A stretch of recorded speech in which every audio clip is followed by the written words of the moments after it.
é a pessoa que ama as pessoas. E ama e está pronta para se envolver com elas. De forma incondicional. Aí é que a coisa pega. Porque quem é a mulher de Deus? Quem é o homem de Deus?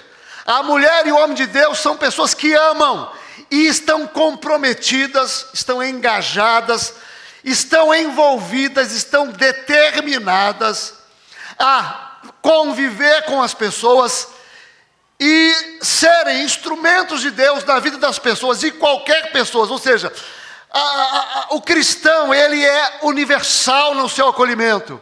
Ele acolhe todos, a prostituta, ele acolhe o mendigo, ele acolhe o narcisista, ele acolhe o psicopata, ele acolhe o bandido, e ele acolhe essas pessoas, inclusive dentro da comunidade. Porque não há lugar para reunir psicopatas e narcisistas como a igreja de Jesus. É verdade. Vamos ver se nós temos alguns aqui. Achei! Eu. A outra ali já, pastor, ó. Então, e sabe o que é interessante?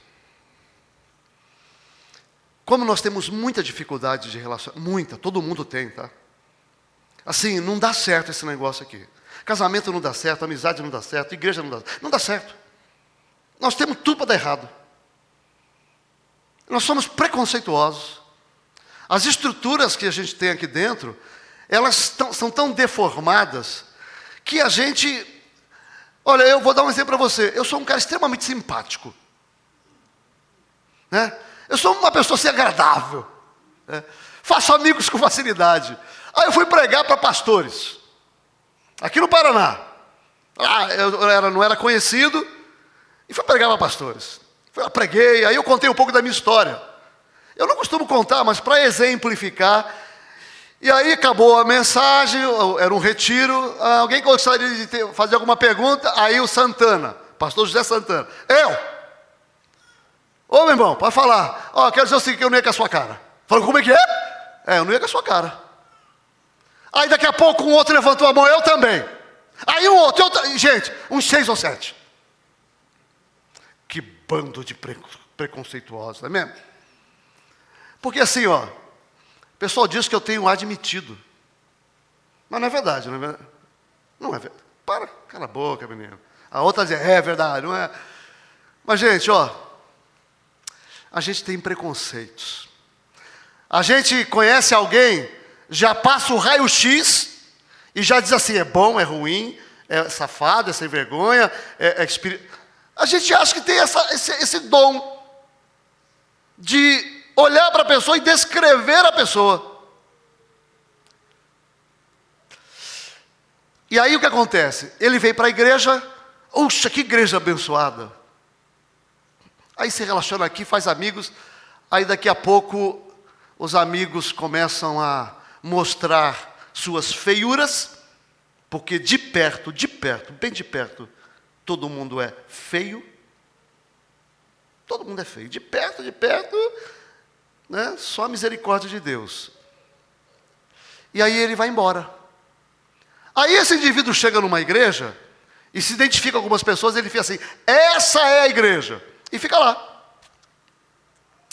E aí tem um negócio que eu costumo dizer o seguinte, quando você encontrou um amigo, uma esposa, namorado, um pastor, um companheiro de ministério, que você se identificou, assim, foi na hora, aí daqui a pouco estão juntos, é como unha e carne, é como Davi e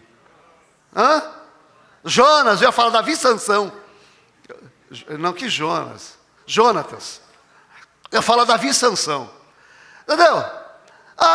Sabe o que acontece com essas pessoas? Eles vivem um negócio chamado simbiose disfuncional. Porque simbiose é quando você depende de algumas coisas do outro e o outro depende de algumas coisas de você. Essa simbiose, ela é legítima, porque eu dependo de você e você depende de mim.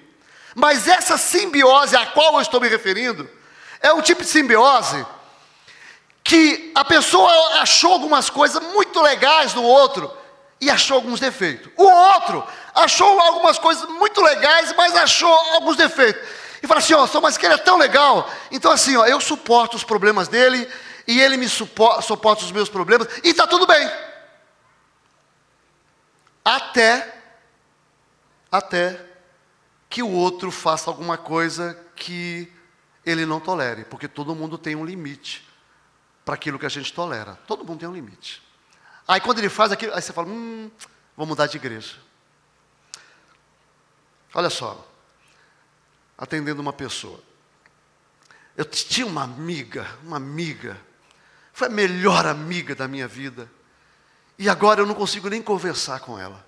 Não me manda mensagem, não atende os meus telefonemas, não conversa comigo. Falei, é mesmo? Vocês são amigos assim há quanto tempo? Há muitos anos. E assim, quando nós conversamos, passamos horas no celular.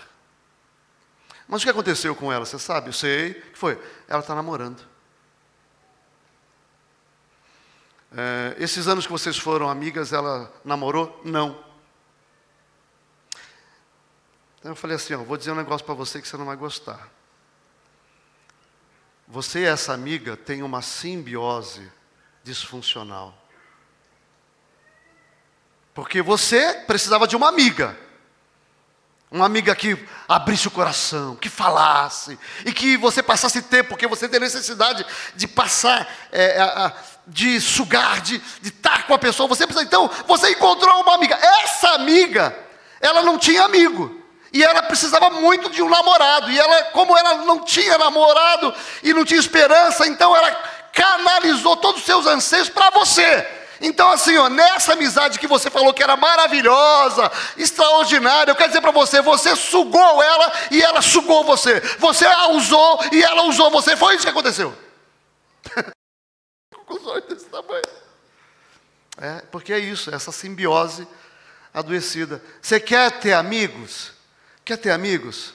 Você vai ter que enfrentar dores e problemas. Por quê? Porque olha que o Salmo diz para a gente aqui, Quem são essas pessoas que andam com Deus? Resposta: são pessoas que decidem se relacionar com integridade. Olha o versículo 2.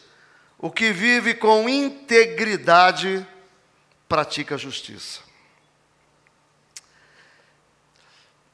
Essa pessoa decide enfrentar os problemas de relacionamento. Por quê? Porque ela sabe que quando ela chegar na comunidade e começar a conviver com as pessoas, ela vai ser tropeço para as pessoas e as pessoas vão ser tropeços para ela. Vai acontecer. Pastor pregou uma coisa lá que eu não gostei, não veio mais. O meu líder me olhou de forma atravessada, não veio mais. A pessoa tem um tipo de comportamento que eu tenho dificuldade. Então assim, você quer, e olha, você precisa, tá? Você precisa. Se você quiser crescer, quer amadurecer, você vai precisar se envolver na comunidade e enfrentar os problemas que os outros têm e os problemas que você tem. Porque eu quero dizer uma coisa para você. Quando uma pessoa se incomoda muito com o comportamento do outro, quando um cristão se incomoda muito com o comportamento do outro, e aí não importa se é bom ou é ruim, se é ético ou não é, se você se incomoda tanto com o comportamento do outro, ao ponto do comportamento deles desorganizar você, abater você, comprometer a sua motivação, comprometer o seu entusiasmo, comprometer o seu trabalho, o comportamento do outro está dizendo que ele tem problema e você também.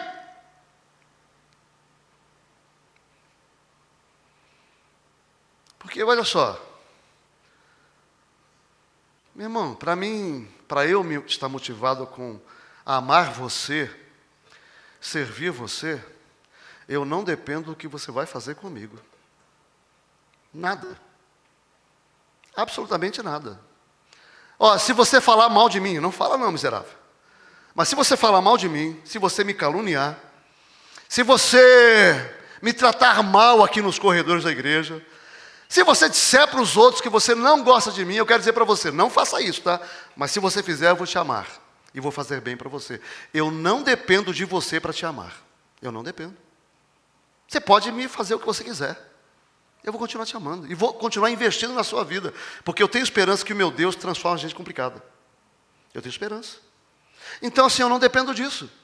Então, pessoas que começam a ser afetadas pelo outro.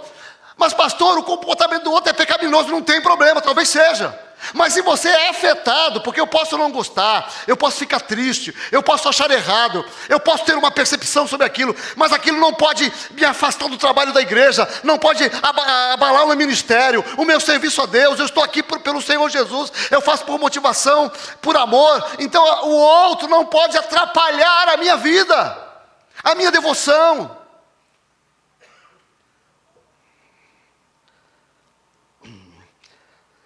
Mas a palavra íntegro é uma palavra interessante. Porque eu sempre pensei em integridade como um traço moral, ético-moral. Mas integridade, ela está isolada nessa frase aqui. Integridade não é o mesmo que justiça praticada, não é o mesmo. A palavra hebraica para integridade, segundo o Hernandes Dias Lopes, significa completo inteiro, sadio. Calvino, ele vai dizer que íntegro é aquele que harmoniza o seu interior com o seu exterior. Então, pessoas íntegras, a integridade, mais do que uma característica moral, preste atenção, integridade é a atitude de alinhar as suas estruturas interiores com a vontade de Deus, com os princípios de Deus. Isso é integridade. Isso aqui não tem a ver com um traço moral. Uma pessoa íntegra é uma pessoa completa. Bom, ilustrar aqui, se você pegar uma engrenagem de um relógio, se a engrenagem estiver funcionando bem, os ponteiros estarão sincronizados de forma adequada com o tempo. Mas, por exemplo, o meu sogro me deixou uma herança, um cuco. Ele me deixou uma grande fortuna também, minha mulher, mas deixou uma herança, um cuco. E eu, quando boto o cuco para funcionar, num dia ele atrasa meia hora, 40 minutos, porque tem uma regulagem que eu não aprendi ainda a regular. Então, assim, se as estruturas não funcionam bem, o que você vê vai ter problema também. Mas o que são as estruturas que precisam funcionar bem, estarem alinhadas com a palavra, com a vontade de Deus e com os princípios de Deus? Que estruturas são essas? Ora, o que você tem dentro de você que permite que você se relacione com a realidade? Com o mundo, com o futuro, com as pessoas, com você mesmo e com Deus. O quê? Estrutura cognitiva, concorda? Eu tenho que pensar, eu tenho que construir compreensões. Estrutura cognitiva, estrutura emocional. Deus nos deu essa estrutura emocional extremamente importante. E estrutura fisiológica, que dão para o ser humano a expressão do comportamento. Fisiologia.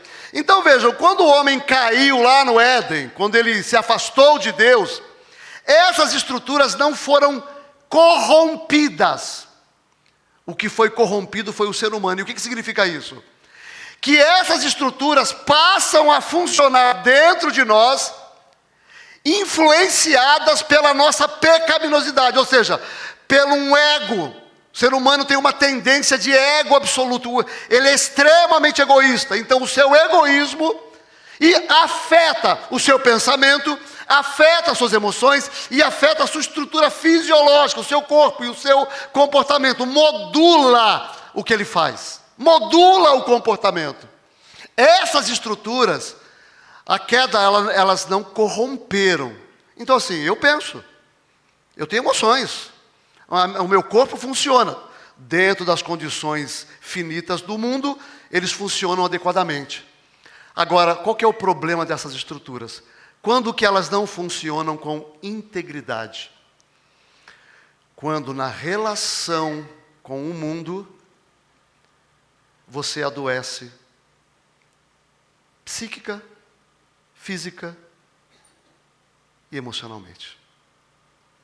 Porque assim, quando uma dessas estruturas ficam comprometidas, geralmente a estrutura que mais compromete o restante, é a estrutura emocional. E as nossas estruturas, elas podem ser comprometidas, corroídas, danificadas. Então o que é uma pessoa com essas estruturas danificadas? Quem é essa pessoa? Ora, é uma pessoa que não consegue alinhar as suas estruturas, a sua vida, com a palavra de Deus. Por quê? Porque ela tem essas estruturas danificadas. Então assim, uma pessoa que foi espezinhada na infância, foi massacrada na sua autoestima, essa relação parental destrói corrompe, danifica as suas emoções, afeta a sua compreensão da experiência e modula o seu comportamento. Então a pessoa não consegue perdoar, a pessoa ela é extremamente crítica, julga, ela tem resistência a algum tipo de personalidade, e aí essas estruturas estão danificadas. Integridade é agir de tal maneira que essas estruturas funcionem de forma saudável. Isso é integridade. O meu ser corresponde à palavra de Deus e ela então vive de acordo com a palavra de Deus. Bom,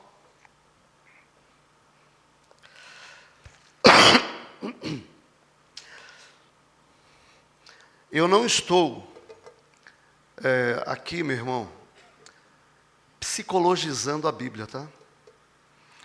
Há uma diferença muito grande de psicologia e conceitos da palavra de Deus. Mas a Bíblia, ela não se propõe a afirmar como você funciona psíquica, emocional e fisiologicamente. E ela não diz para você o que você tem que fazer de forma técnica quando essas estruturas estão corrompidas. Por exemplo, quando você está com problemas de pressão ou diabetes, você vai orar? É isso que você faz? É isso? Então fica orando. Você vai morrer. Você vai morrer. Quando você está com depressão, o que você faz? Você vai orar? Vai morrer deprimido. Vai morrer deprimido, tá? E aí, olha, mas que isso, pastor? Você não crê no poder de Deus para curar a depressão? Creio. Eu realmente creio que Deus pode curar a depressão. Mas eu já disse para você, qual que é o problema de Deus curar a sua depressão? Ora, uma pessoa que chegou a ficar deprimida, depressão maior, uma pessoa que chegou a esse ponto, ela construiu algumas estruturas, ou seja, ela aplicou as estruturas do seu interior de forma errada e disfuncional na relação com a realidade. Então ela construiu compreensões erradas, distorcidas, ela danificou as suas emoções, ela alterou a sua fisiologia, a sua química cerebral. Aí o que acontece? Deus vai lá e cura a depressão, Ele cura. Só que a pessoa não mudou. Porque para essa pessoa mudar nessas estruturas, ou ela vai para um psicólogo, ou ela vai para um psiquiatra, ou então ela vai morrer doente. Você está entendendo? Por quê? Porque a relação com a vida danificou essas estruturas. Aí, meu amigo, você pode orar, você pode fazer o que você quiser. Nós tivemos homens de Deus na história como Spurgeon, que vivia deprimido, um homem de Deus, porque não tem nada a ver com espiritualidade, tá, gente? Não tem nada a ver com espiritualidade e nem com amor a Jesus. Tem a ver com estruturas danificadas. Então, mas a espiritualidade não pode. Bom, eu vou falar para você, ó. Eu nunca fui para um psicólogo. Em toda a minha vida eu nunca fui. Mas sabe por que eu não fui? Porque os meus líderes eram míopes. Os líderes que eu tive no começo eram cegos. Diziam que psicólogo é coisa do diabo. Psiquiatra é coisa do diabo. Então eu não fui. E aí... Mas aí então, pastor, você orou e Deus resolveu o problema? Não. Deus não resolveu os problemas da minha vida. Essas estruturas, eu andando com Deus, amando a Jesus, cheio do Espírito Santo, porque eu acredito que eu tenho andado cheio do Espírito Santo, buscando a Deus em oração, em temor, com o coração quebrantado, e apesar disso, eu tinha uma série de problemas que eu não conseguia resolver. E sabe como é que eu fui curado? Eu fui curado orando, lendo, pesquisando e construindo compreensões para curar ou restaurar essas estruturas cognitivas, emocionais, fisiológicas. O resultado disso é o meu livro, Crescimento Sistêmico. Que ali eu coloco a minha experiência de resolver essas questões que estavam complicadas. Então percebe? Sabe por que você tem problemas com os outros? Que os problemas dos outros te incomodam? É porque essas estruturas estão danificadas, você precisa de cura. E assim, ó, tem um monte de gente preconceituosa e que não sabe de nada, tá? Há um pastor muito conhecido que ele diz nos livros dele que psicologia tem que ser abandonada. Um cara famosíssimo, tem dezenas de livros. E ele está errado, sabe por quê? Porque da mesma forma que a medicina é um campo da ciência que desenvolve compreensão para lidar com a fisiologia do ser humano, a psicologia é um campo da ciência que desenvolve compreensões para lidar com as estruturas psíquicas, emocionais, cognitivas, fisiológicas do ser humano. E é um campo que a Bíblia ela não se preocupa em desenvolver. Por quê? Porque não é a especialidade das Escrituras. Agora, uma pessoa espiritual, ela vai falar assim, olha, eu tenho problemas, preciso de ajuda. Eu preciso procurar um médico. Porque a espiritualidade faz isso. Foi o que eu fiz. Fui convivendo com as pessoas e percebendo um monte de dores em mim. Dores em mim. Coisas que me incomodavam profundamente. Me sentindo rejeitado. Que as pessoas não me amam. Me sentindo alguém que não tem qualidades. Incapaz. Uma pessoa sem valor. E essas coisas foram machucando o meu coração de uma tal maneira, eu falei, Deus, como é que eu me livro disso? Meu irmão, psiquiatra. Alguns aqui precisam ir para o psiquiatra. Por quê? Porque eu não sei se você sabe disso, né? Mas quando você altera essas estruturas,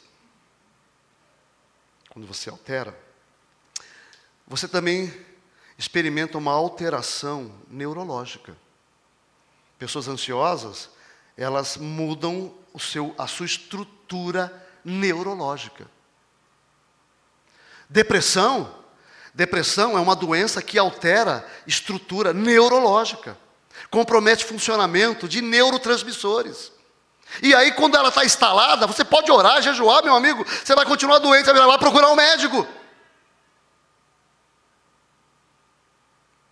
Por quê? Porque ser íntegro é eu trabalhar na minha vida interior de tal maneira que eu consiga harmonizar a minha vida com a vontade de Deus. Então assim, eu falo para você assim, cara, perdoa a pessoa, vai lá, ama, abraça, convive com ele. Eu não consigo. Então, você não consegue por quê, meu amigo? Porque você tem estruturas danificadas. Você precisa de ajuda. Meus irmãos, isso é uma coisa tão séria, que eu estava fazendo divulgação no meu livro na livraria evangélica aqui em Maringá. O último livro é sobre casamento. E uma senhora que estava lá comprando livros com a sua filhinha de 9 anos, me chamou num canto e falou: pastor, a minha filha vive trancada no quarto, não tem vontade de sair. A minha filha vive chorando. A minha filha não dorme direito, minha filha não come direito. Com 9 anos, gente. Eu falei para ela assim: minha irmã, esposa de pastor aqui de Maringá, minha irmã, leve sua filha num psiquiatra e depois num terapeuta. Ela virou para mim e falou assim: de jeito nenhum. Eu falei: peraí, não entendi. Gente, isso aqui faz acho que uns 5 anos, tá? 5 anos. Talvez menos. Eu falei: senhora, a senhora disse para mim que a senhora não vai levar a sua filha? Como assim? Ela disse para mim: pastor, se a minha igreja souber, eu, mulher de pastor, que eu estou levando a minha filha num psiquiatra, eu serei motivo de chacota. Então você vai deixar a sua filha sofrer. Ela falou: vou. Deus vai curá-la. Não vai, meu irmão. Não vai. E é por isso que a Bíblia fala que pessoas espirituais são pessoas que amam. Por quê? Porque, meus irmãos, as qualidades do amor não combinam comigo. As qualidades do amor não combinam contigo. As qualidades do amor não combinam conosco. Para eu amar, eu vou ter que... À medida que eu vou me aproximando das pessoas, elas vão me mobilizando, elas vão mostrando coisas em mim, e eu vou mostrando coisas ruins para elas, e aí eu tenho que ser humilde, eu tenho que ser espiritual, eu tenho que quebrar meu coração, eu tenho que me humilhar, porque se eu não fizer isso, não tem jeito, não tem jeito. Terceira coisa é para a gente terminar, essas pessoas são pessoas que decidem pagar o preço para viver os propósitos de Deus na comunidade. Porque veja, olha o que ele diz, é de coração. Os que vivem com integridade praticam a justiça de coração. Eles, os seus olhos, versículo 4, eles têm por desprezível o réprobo, eles olham o mal. É uma coisa visceral, eles querem viver em comunidade, por isso ele começa: quem é que vai viver com Deus? A pessoa que vive com Deus é a pessoa que vive com o outro, e vive, e dedica-se ao outro, e ama o outro, e serve o outro, e ama e aceita o outro de forma incondicional. Eu posso não concordar, posso ter minha opinião sobre ele, posso ter uma compreensão diferente, mas eu não construo muralhas, eu construo pontes, eu me dedico às pessoas, eu amo as pessoas, eu sirvo as pessoas, eu acolho as pessoas. Meu irmão, as pessoas são diferentes. E são complicadas. E você é diferente. E você é complicado. Por isso, o Salmo vai falar sobre algumas atitudes dessas pessoas. Por exemplo, versículo 3. Extremos ele cuidado com falar, que não difama com a sua língua, não faz mal ao próximo, nem lança injúria, não fica fazendo fofoca. Extremamente cuidadoso com o falar. Você sabe por que a Bíblia fala que falar é espiritual? Porque Jesus disse assim, ó, a boca fala, porque o teu coração está cheio. Você aceita a fofoca, você dissemina a fofoca, você difama as pessoas, é isso que tem o seu coração. E, aliás, é isso que tem o nosso coração, o meu coração. Para eu não ser essa pessoa, eu tenho que morrer para mim mesmo. Sabe, esses dias eu me vi falando mal de um líder. Esses dias. Gente, eu estava lá numa conversa, aí sentado com 3 pessoas, você sabe, né? A Bíblia diz que as más conversações corrompem os bons costumes. Estava lá com pastores, aí falando, comentando de um, comentando do outro, aí o engraçadinho aqui, então aconteceu um negócio também comigo, e aí eu falei mal de um líder. Falei mal, contei a história, que aconteceu, é verdadeira, que me envolvia, tá? Que um líder da igreja ficou sabendo e me trouxe a questão que está envolvida com esse líder, e aí eu falei, aí me calei, e quando eu estava calado, o Espírito Santo falou no meu coração, então, Paulo, você não podia ter falado isso. Meus irmãos, que dor. Eles estavam conversando, eu fiz assim, irmãos, só um minutinho, pastores, só um minutinho, ó. eu fiz uma coisa aqui que eu não deveria fazer, me perdoem. E olha, se vocês são meus amigos, por favor, não comentem isso com ninguém. Porque assim, eu não podia fazer isso. Eu não podia fazer isso. Pedir perdão. Ah, meus irmãos, a nossa língua. Olha o que ele diz no versículo 4. Assume compromisso mesmo com danos próprios. Aos seus olhos tem por desprezível réprobo, mas honra os que temem ao Senhor. E honra os irmãos que temem ao Senhor. Eles não difamam, não criticam. Eles entendem que pertencem ao Senhor e que jura com dano próprio. Indica um profundo comprometimento com o que ele sabe. Olha o versículo 4 e 5. Mas honra os que temem ao Senhor, são bondosos, não emprestam seu dinheiro com usura, nem com suborno, não aceitam injustiças, eles honram. Então assim, quem é a pessoa que anda com Deus? É a pessoa que se compromete a viver na comunidade em amor. Porque eu vou dizer para você o seguinte, você pode participar de qualquer igreja, pode ter o pastor mais eloquente, com todos os dons que você pode imaginar e desejar, pode revelar coisas da sua vida, trazer coisas ocultas do seu coração. Eu quero dizer para você, que se você não viver e se comprometer em amar, e se envolver com as pessoas, você pode ficar na comunidade 10 anos, você vai continuar o mesmo. O mesmo. Chato, rabugento, crítico, criando problema, falando mal dos outros, o mesmo. Por quê? Porque o que o salmista sugere é essas pessoas que habitam, que têm comunhão com Deus, eles praticam a justiça. Eles estão na comunidade por amor, eles honram os servos de Deus, eles se colocam, eles amam a comunidade. É por isso que não existe cristianismo sem igreja. Não existe esse negócio. Até porque o caminho que Deus estabeleceu no Novo Testamento,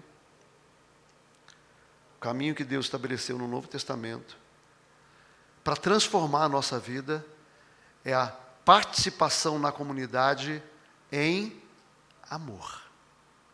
Participar, continua aí, não vai acontecer nada. Mas se você fala assim, eu vou amar, aí, meu irmão, você não só vai conhecer o pior da comunidade, mas vai conhecer o pior de você. Pior de você. Porque aqui, quando as pessoas tocam no meu calo, aí eu vejo um Paulo que eu digo que não existe. Porque eu tenho raiva, tenho vontade de brigar, quero bater. E aí o Espírito vem e fala, não. Esse não é o Espírito de Jesus. Quebra o seu coração, vai lá, ama, faz bem, perdoa, ele é seu irmão. É em amor. Em amor. Pessoas que andam com Deus são pessoas que são íntegras. Meus irmãos, eu me converti, eu era uma pessoa doente, muito doente. Muito doente. Emocionalmente, muito doente. Eu lutava contra o sentimento de que ninguém me via na igreja. Eu lutava com esse sentimento. Eu sou um zero à esquerda na igreja. Eu sou invisível. Principalmente para as mulheres, porque eu era solteiro, né? E querendo casar, mas eu era invisível. Por quê? Imagina, quem que vai casar com um ex-drogado, cheio de problemas, cheio de dor, e assim, aquilo me matava por dentro. Doente, meu irmão, doente. Então, você quer ser saudável? E eu vou dizer para você, tá? Não só o relacionamento na igreja. Esse é o problema. Qualquer relacionamento. E o mais difícil, eu não sei se o que é mais difícil, o relacionamento na igreja quando é vivido da maneira que deve ser vivido, ou se é o relacionamento conjugal. Porque assim, você casou, e você é doente nas suas estruturas, você vai ter muito problema. Mas muito, hein? Não é pouco não. Muito problema. Então você precisa de ajuda. Eu, aqui, posso dizer para você, se você colocar a sua vida nas mãos do e estar decidido a olhar para você e se comprometer em amar a comunidade, o Senhor vai transformar a sua vida. E aí, no meio do caminho, Ele vai dizer para você assim, procura um psiquiatra, vai para terapia. Ele vai dizer isso para você. Pode ter certeza, tá? Porque tem algumas coisas que a gente não consegue lidar sozinhos. Não consegue. Tá? Eu tratei, mas mesmo tratando, desenvolvido algumas ideias, eu fui para a psicologia. Eu não dizia isso para ninguém, né? Mas eu fui para tratar de mim. Eu fui para tratar de mim. Falei assim, eu sou um cara esquisito. Eu tenho dores aqui complicadas. Eu não me aguento. Minhas dores, eu sou um cara dodói, qualquer coisa me magoa, qualquer coisa eu quero ir embora, eu quero dizer, eu sou um cara machucado. Eu fui fazer psicologia. Eu precisava de ajuda. Então assim, à medida que você amar a comunidade, você aceitar o desafio de Jesus de amar a comunidade, você vai ver quem você é de fato. E assim, não existe essa comunidade, tá? Maravilhosa, que não tem problema, que todo mundo se ama. Não existe. Existe uma comunidade de um monte de pecadores querendo fazer as coisas certas. Essa é a Vila 7. Né? Bando de pecadores, lavados pelo sangue de Jesus, mas querendo acertar. Nós queremos acertar. E o caminho talvez seja você buscar restauração das estruturas da sua alma.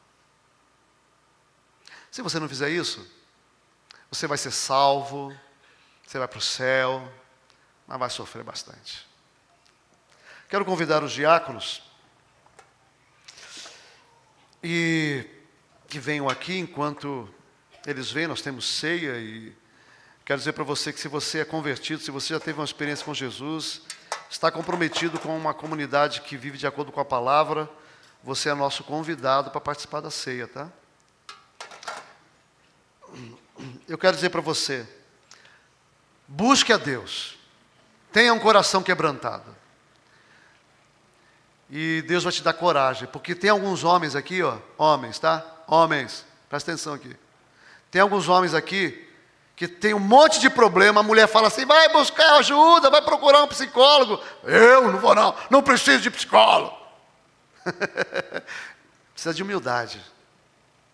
Precisa de humildade. Clamar, você precisa de ajuda.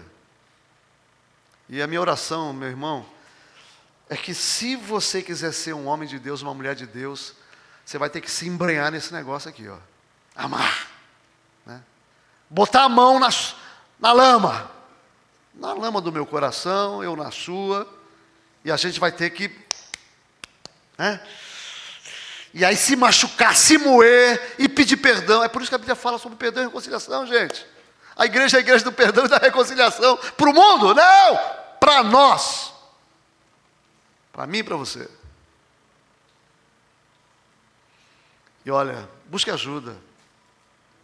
Meus irmãos, você não sabe como a minha vida mudou depois que eu consertei as coisas aqui dentro. Você não tem ideia. Eu era uma pessoa infeliz, lutando para ser feliz. Infeliz. Porque as coisas não funcionavam bem aqui, vivia sempre de mau humor.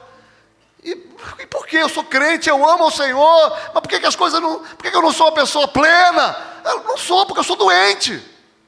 Tinha uma doença chamada distimia, depressão distímica, que me acompanhou pela vida inteira. Se eu não fosse para o psiquiatra, eu ia continuar um cara lutando para ser feliz e não conseguindo. Por quê? Porque o meu cérebro não funcionava bem.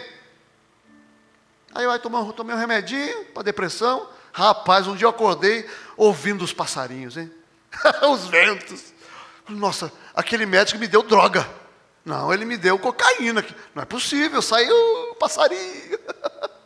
Aí eu voltei para o médico e ele falou assim, o que houve? Não, o senhor me deu um negócio aí que está uma coisa muito doida. O que foi? Não, porque agora eu estou feliz. Falei assim, então, eu vou te contar um negócio que eu não sabia. A vida é isso aí. Tá? Você tem que se sentir bem na vida. Entendeu? Remedinho, ó. Remedinho, todo dia. A minha mente foi sendo curada. Enquanto isso, eu fui cuidando das minhas estruturas, né? Que Deus tenha misericórdia de você. O meu desafio para você hoje é: avalie a sua vida, meu irmão. Se você está patinando, você está lutando e não consegue a situação. Eu digo sempre, esse é o sinal. Ó, está afetando a qualidade da sua vida, esse é o sinal. Busca ajuda. Porque a mesa do Senhor é um convite para a vida plena. Aleluia! A mesa do Senhor é um convite para a vida plena. Infelizmente, os meus pastores, alguns dos meus pastores do passado, encheram a minha cabeça de bobagem. Mas o nosso Deus é um Deus bondoso. Graças a Deus, né? Que Ele abre a nossa mente, nos dá compreensão. E aí a gente pode viver melhor.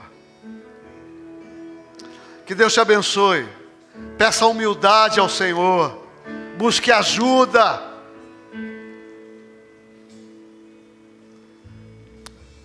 Algumas mulheres aqui precisam procurar um psiquiatra. Ansiosas, críticas, mal-humoradas. Irmã, vai buscar ajuda. Seu marido não vai aguentar, hein? Você sabe que eu sou tão preconceituoso, que quando eu comecei a tomar os remédios, eu decidi parar de tomar por mim mesmo. Não vou tomar, estou bem. Aí passou um dia, passou 2, a minha mulher virou para mim e falou assim: Carmen, ali ó, você parou de tomar o remédio? Falei, por quê? Por quê? Você não está percebendo? Entendeu? Preconceito. O Senhor vai te ajudar, mas você precisa buscar ajuda. E a minha oração para você é: a mesa do Senhor é um chamado para uma vida abundante, mas eu tenho que querer. E o meu compromisso com a comunidade é de amar. Eu não sou perfeito, eu não sou o melhor, eu sirvo ao Senhor com o melhor que eu tenho, com as ferramentas que eu tenho. Eu faço isso, eu tento. E por isso, eu estou livre das acusações, estou livre das críticas. Por quê? Porque eu faço o melhor que eu posso. Mas eu sei que se eu quiser ser alguém que vai fazer diferença para Deus no mundo, Deus precisa me envolver com a comunidade e eu tenho que chorar. Vai haver mágoa e perdão, vai haver ruptura e reconciliação. É assim que nós vamos crescer. É assim. Então não espere ser perfeito. Comece hoje. Faça um compromisso com Deus. Deus, eu quero ser saudável. Me ajuda, me dá humildade. Obrigado.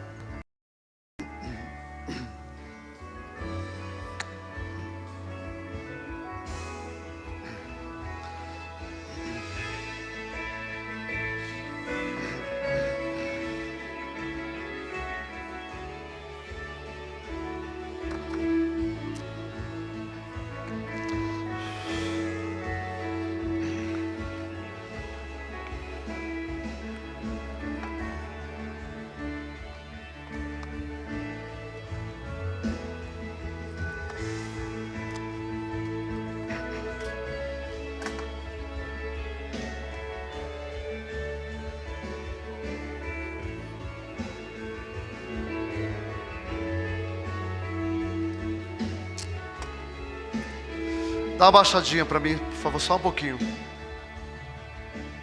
Obrigado. Todos receberam os elementos? Na noite que o Senhor foi traído, Ele tomou o pão e disse: comam, porque esse é o meu corpo que é dado em memória de vós. Façam isso em memória de mim. João 10:10. Eu vim para que vocês tenham vida e a tenham em abundância. A mesa do Senhor é um chamado para a vida abundante. chamado. Senhor, obrigado. Louvado seja o teu santo nome. Obrigado pelo pão, símbolo da vida de Jesus, dada no Calvário. Nós te louvamos, porque agora nós celebramos a vida plena e a convocação do Senhor, o chamado do Senhor, a vida, a libertação. Bendito seja o nome do Senhor para sempre. Aleluia. Comamos o pão, lembrando do chamado do Senhor à vida.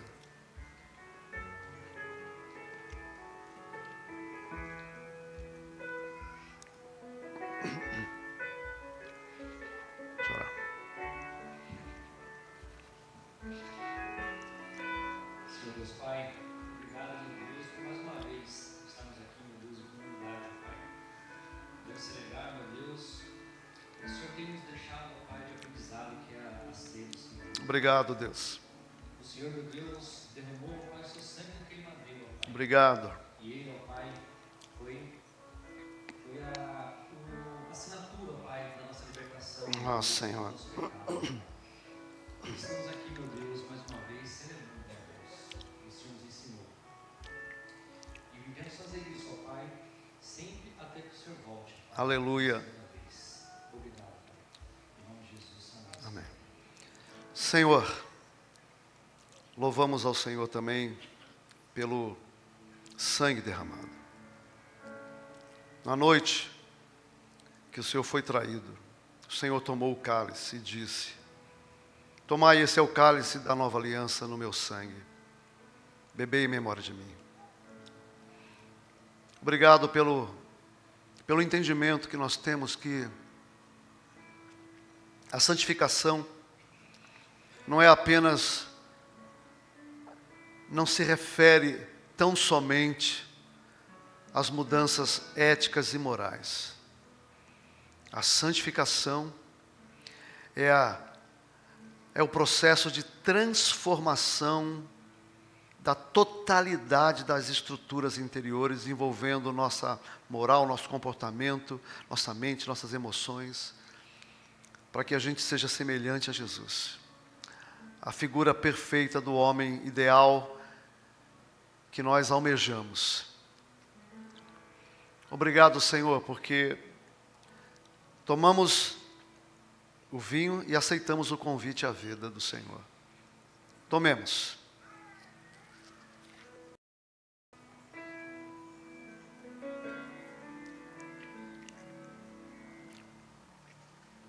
Nós te damos, Senhor, por esse momento tão especial que o Senhor tem nos concedido nessa noite, ó Deus. Obrigado, Senhor, pelo teu amor, meu Pai, por cada um, Senhor, que está aqui nessa noite. Obrigado, Senhor, por ter, Senhor, ido pela cruz, ó Deus, mesmo sem nós merecermos. Ó Deus. Mas o Senhor nos amou com um amor tão profundo, Senhor, mesmo sabendo que ia passar por tantas dores, o Senhor foi até ali, ó Pai. E que possamos, Senhor, estar prontos, ó Deus, para que um dia, Senhor, que chegarmos aí no céu, Senhor, cearmos novamente. Aleluia. Obrigado por teu amor, Senhor. Abençoa cada um que está aqui nessa noite. É isso que eu te peço, Senhor, em nome de Jesus. Amém. Glória a Deus. Você deseja crescer? O caminho mais rápido, que não é rápido porque não tem crescimento rápido, mas o caminho mais rápido é o caminho do amor. Então, convido você a amar a sua comunidade, a amar as pessoas e deixar Deus fazer a obra na sua vida. Que a graça do Senhor, o seu grande amor revelado na cruz, que as consolações e o poder do Espírito Santo seja sobre nós. E que o chamado do Senhor para a vida abundante encontre reflexo e ressonância no meu e no seu coração. E que você responda ao Senhor: eu quero, eu vou me comprometer com o amor. E eu sei que no processo eu vou ser curado e crescerei para a glória do teu nome. Em nome de Jesus. Amém. Obrigado, queridos. Vamos terminar cantando. Fique em pé, por favor, se você quiser e puder. E vamos terminar adorando ao Senhor. Que Deus te abençoe, que Deus te dê uma semana cheia de... Aleluia.